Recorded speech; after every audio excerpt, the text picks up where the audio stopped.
안녕하세요. 업비트코인의 이프로입니다. 6월달 내내 시끌벅적 소란스러운 리플 소식을 또 들고 왔습니다. 오늘 밤에 최종 판결을 공개한다고 하는 리플입니다. 전반적인 상황을 여러분들께 알려드릴 것이며 왜 리플이 다시 한번 상승세를 이어가는지 또 한번 설명드리겠습니다. 영상 시작하기에 앞서서 제 영상을 시청하는 모든 분들의 수익을 기원하며 전반적인 코인 시장의 동향과 섹터 흐름을 빠르게 파악하고 추천 종목과 실시간 대응 자료를 발빠르게 카톡방을 통해 전해드리고 있어요. 영상 아래 링크 보셔서 들어오시면 됩니다. 카톡방 입장해 주셔서 숫자 4번 한 번만 눌러주세요. 영상 바로 출발하겠습니다. 자, 주요 기사가 떴습니다. 넵번과 토레스는 이전 문제에 대해서 판결할 필요가 있다며 언급을 했죠. 영어니까 한국어로 번역된 기사를 보여드리겠습니다. 최종 판결 날짜, 프레드 리스플리를 포함한 변호사들은 넷번과 토레스는 넷번에 이전에 있었던 문제는 판결을 내릴 필요가 없다는 점을 협의를 하고 결정할 수 있는 그런 상황이라고 설명했습니다. 판결이 리플에 유리한 경우 토레스 판사는 전문 증인을 우회하여 구제책 및 금지 명령에 대한 최종 판결을 발표할 수 있죠. 변호사들은 이에 따라서 최종 판결이 약식 판결보다 훨씬 빠르게 나올 거며 선거 연도로 인한 지연을 포함해서 최신 상황으로 인해서 리플 커뮤니티는 토레스 판사의 최종 판결을 여름 내인 8월 9월까지 기다려야 한다고 합니다. 미국은 SEC와 리플 판결에 대해서 판사가 다루지 않는 논쟁을 해결할 수도 있죠. 중요한 이슈가 많습니다. 그리고 보시면 어제 발표한 GDP입니다. 미국의 국내 총생산 GDP인데 어제 24년 6월 27일 미국의 대선 첫 토론이 오늘 오전에 일어난다고 했죠. 그래서 어젯밤에 실제로 GDP가 1.4%는 올랐어요. 원래 예측했던 1.3%가 아니죠. 해당 부분은 미국 내 경제 활동에 대한 가치를 평가할 수 있습니다. 시장에서 예측한 부분 또한 1.3%였으나 1.4%, 약 0.1% 높게 나왔다 하더라도 이전에 대비해서 확실하게 줄어든 모습을 보여주고 있기 때문에 미국의 연준 현재 시점은 경제 상황을 판단할 수 있고 기존 금리 인하에 대한 기대감 또한 높일 수 있는 그런 하나의 지표로 발표를 했다고 볼 수 있죠. 자, 그러면 어제 21시부터 지표 발표로 인해서 그 기대감이 어떤 움직임으로 리플 차트를 보여줬을까요? 오늘 보셨다시피 660원에서 680원 이 사이에서 왔다 갔다 하고 있습니다. 이 지지선을 절대로 벗어나진 않았습니다. 왜 상승을 하였지만 다시 내려가는 폭을 보여주고 있을까요? 지금부터 이 볼린저 밴드를 한번 보실까요? 매수 타이밍이 시간대별로 보고 계시다시피 많이 떨어졌을 때 사람들이 모입니다.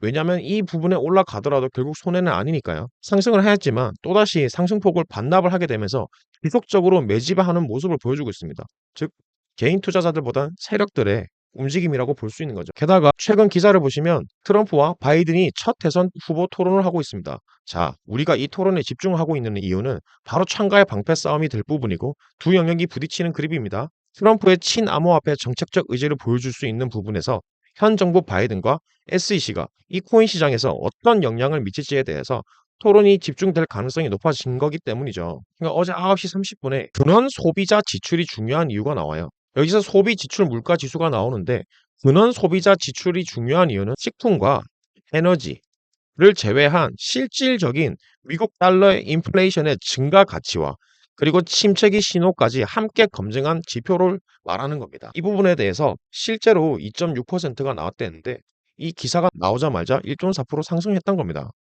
그렇기 때문에 이 지표가 얼마나 중요한지 알 수 있겠죠? 그리고 오늘 뉴욕 증시에서 GDP 확정치를 소화하며 소폭 상승했다고 또 합니다. 자꾸 뉴스가 나오고 있어요. 한번 차트로 오겠습니다. 이게 바로 리플이 가지고 있는 가장 매력적인 호재이자 우리가 리플을 반드시 투자해야 하는 기회이고 가장 핵심적인 절대적인 기회라고 말씀드릴게요. 다만 이 구간에서 우리가 목표한 가격이 있을 거 아닙니까? 우리는 어느 정도 보고 있나요? 저는 1,000원? 아닙니다. 1,700% 그것도 아닙니다. 저는 만 원까지 보고 있어요, 개인적으로. 하지만 현재 700원이 안 되는 가격에도 불구하고 이러한 파동이 만들어질 것을 저는 예측합니다. 예를 들어 현재 700원도 안 되는 가격에서 약 7배, 8배 정도의 수익을 얻을 수가 있다는 거죠. 투자를 했다고 봅시다. SEC 승소를 했고 미국 대선에서도 11월 달까지 어떻게 해서 이 볼린저 밴드를 뚫고 이 망치를 뚫고 나서 세 번째 해머 캔들이 왔을 때 상승했다 봅시다. 그러면 여러분들은 100만 원을 투자했다 칩시다. 100만 원을 투자했으면은 그거에 대해서 700만 원이 되는 거예요. 그리고 1억을 투자하신 분은 7억이 되는 마법입니다. 단지 고점에서 비중을 살짝 덜어내신 부분이고 이런 낮은 눌림목 구간에 대해서 조금씩 걸어가면서 매집을 하셔야 한다는 제 전략적인 매입 방법입니다. 왜 이게 말이 되는지에 대해서 승소 가능성에 대해서 한번 언급해 드리겠습니다. 리플의 승소 가능성, 법적 논쟁 핵심에 있습니다. 증권 여부를 볼게요. 법원은 리플이 하위 테스트를 충족하는지 여부를 판단해야만 하며, 하위 테스트는 특정 거래가 투자 계약인지 판단하기 위한 기준일 뿐이며, 리플이 증권으로 간주되지가 않으면 리플이 승소할 가능성이 높아질 것이라 봅니다. 둘째, 리플의 방어 전략입니다. 기술적 특정.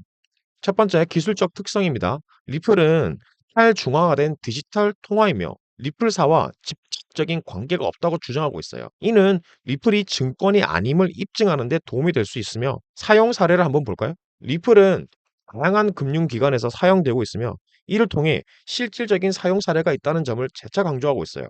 이는 리플이 단순한 투자 자산이 아니라는 주장을 뒷받침합니다. 그리고 셋째, 규제 환경과 법적 선례를 따릅니다. 미국은 영미법계입니다. 한국은 대륙법계죠. 미국은 판례 기준으로 판정을 합니다. 기존 판례를 볼까요? 법원이 과거의 유사한 암호화폐 관련에 대해서 사건을 내린 판결이 리플 사건에 영향을 끼칠 수도 있으며, BTC, 비트코인과 이더리움은 증권이 아닌 것으로 간주하였다는 기존의 판례가 있습니다. 두 번째, 규제의 명확성. 암호화폐에 대한 규제가 조금 더 면밀하고 명확해지면 리플이 승소할 가능성도 영향을 받을 수 있으며, 명확한 규제가 없는 상황에서 법원은 기존 법률을 적용하기 어렵습니다. 그리고 네 번째, 소송의 진행 상황입니다. 법원 판결, 소송 과정 중에서 나오는 중간 판결과 법원의 태도는 승소 가능성을 판단하는 데 중요한 요소가 됩니다. 현재까지 리플은 몇 가지 중간 판결 과정에서 긍정적인 결과를 얻은 바 있죠. 그리고 논란이 있는 합의 가능성입니다. 올 여름 내에 합의도 한다는 말이 계속 나오고 있지만, 리플과 SEC가 합의를 통해 문제를 해결할 수도 있으며 금액도 낮춰졌잖아요. 그래서 이는 리플에게 긍정적인 결과를 불러다 줄 수 있다고 봅니다. 그리고 마지막으로 중요한 다섯 번째, 시장의 반응과 여론입니다. 시장 반응은 리플에 대한 긍정적인 여론이 형성이 되어 있으며, 시장 반응도 법적 분쟁에 대해서 영향을 줄 수도 있으며, 많은 투자자와 금융기관이 리플이 가지고 있는 기술에 대해서 지지를 하고 있습니다. 지지층이 단단한 겁니다. 그리고 여론에 대해서 설명드리자면, 암호화폐 커뮤니티와 관련 동종업계도 여론이 법원에서 어떤 영향을 간접적으로라도 끼칠 수밖에 없습니다. 이에 따라 기사를 또 볼까요? 리플의 가격. 리플 소송이 치안 판사에게 전달됨에 따라 고래는 1억 3천만 개의 코인을 축적했다고 합니다. 다음 단계는 무엇입니까? 기사를 같이 볼게요. 트위터에 웨일럴렛이 올린 게시물에 따르면 지난 24시간 동안 3마리의 고래가 총 1억 3천만 개의 리플을 축적한 것으로 주목받고 있어요. 이러한 고래 주소에서 흥미로운 점은 리플의 전략적인 축적입니다. 토큰이 0.5달러를 지지선 근처로 하락한 이후 이런 주소는 리플 지원 자산을 꾸준히 축적을 하고 있었어요. 또한 0.4달러 수준으로 하락했음에도 불구하고 더 많이 담았죠. 아까 말했던 세력입니다. 데이터에 따르면 리플의 고래 주소인 이 주소에서 약 2,500만 달러 상당의 5,100만 개의 코인을 추가로 몰수했습니다. 그리고 유명한 고래인 이 주소에서도 같은 거래소에서 약 1,300만 달러에 약 2,600만 개의 코인도 몰수했습니다. 그래서 리플이 약 5,200만 개의 리플을 추천하면서, 고래들은 이처럼 2,500만 달러 상당의 5,200만 개의 리플을 축적해서 대규모 자산에 대한 시장 신뢰감을 공고히 만들어 놨어요. 동시에 리플 CEO가 트위터에 게시한 게시물에 남북한 큰 승리는 리플에 대한 낙관적인 쪽으로 저울을 기울였습니다. 소송 청구는 기각이 됐다고 했었죠. 그리고 브래드는 말했습니다. 캘리포니아 판결은 리플을 판매함으로 있어서 연방증권법을 위반했다는 모든 주장을 모두 분산시켰다고 리플 CEO는 덧붙였습니다. 이어서 기관 투자자들도 비트코인과 이더리움을 6억 9천만 달러어치를 매도를 했고, 리플도 매수를 했습니다. 그럼 일주일 만에 6억 9천만 달러 상당의 비트코인과 이더리움을 매도했고, 솔라나라든지 리플 등 알트코인의 투자자들의 관심이 높아졌던 거죠. 기관 투자자들은 시장 붕괴 속에서 솔라나와 리플을 비트코인과 이더리움보다 더 나은 대안으로 보고 있다는 겁니다. 암호화폐 자산 투자 상품은 일주일 만에 5억 8,400만 달러의 유출을 기록했으며, 비트코인은 6억 3천만 달러의 유출을 기록했어요. 솔라나, 리플, 라이프코인, 폴리곤은 구매 활동을 기록을 했습니다. 기관 투자자들의 입장에서 보면 대장주 메이저 코인보다 약세를 보이는 상황에서 솔라나나 리플 등 알트코인이 훨씬 더 낫다라고 보고 있으며, 그리고 디지털 자산 자금의 추가 유출이 전 세계적으로 진정한 조정이 진행 중임을 나타내고 있습니다. 비트코인 차트입니다. 9천만 원에서 8,500만 원까지 하락가 8,600만 원대에 안착을 했습니다. 거래량이 많지 않다는 거죠. 원래라면 이 부분에 대해서 치고 올라가야 된다라는 하지만 마운트 곡사라든지 ETF의 출시라든지 메이저 코인들이 움직이기에는 금액도 너무 클 뿐더러 사람들이 많은 움직임을 보여주고는 있지 않습니다. 하지만 리플을 한번 보실까요? 지난 5월부터 6월 이때부터 가격을 660원 이하 이 이상은 지지선을 지키고 있습니다. 아까 말했다시피 5,100만 개의 립이 집을 기도하고 있다고 세력이 진입하고 있다고 설명을 드렸었죠. 지금은 기회라고 봅니다. 왜냐하면 기관 투자자들과 세력들의 진입을 하고 있는데 우리들에겐 아주 매력적인 구간이기 때문입니다. 개인 투자자들에게 있어서 이만큼 좋은 기회는 없다고 봅니다.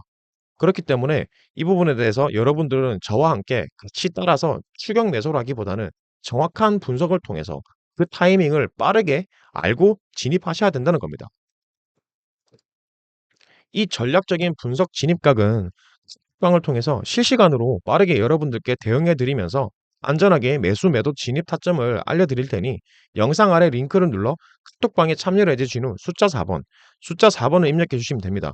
무료로 운영되고 있으니 안심하고 들어오세요. 이번에 영상은 리플의 상승을 기대하고 있으며 여러분들의 투자 생활이 번창했으면 좋겠습니다. 오늘의 영상 여기서 마치겠습니다. 버피트코인의 이프로였습니다. 감사합니다.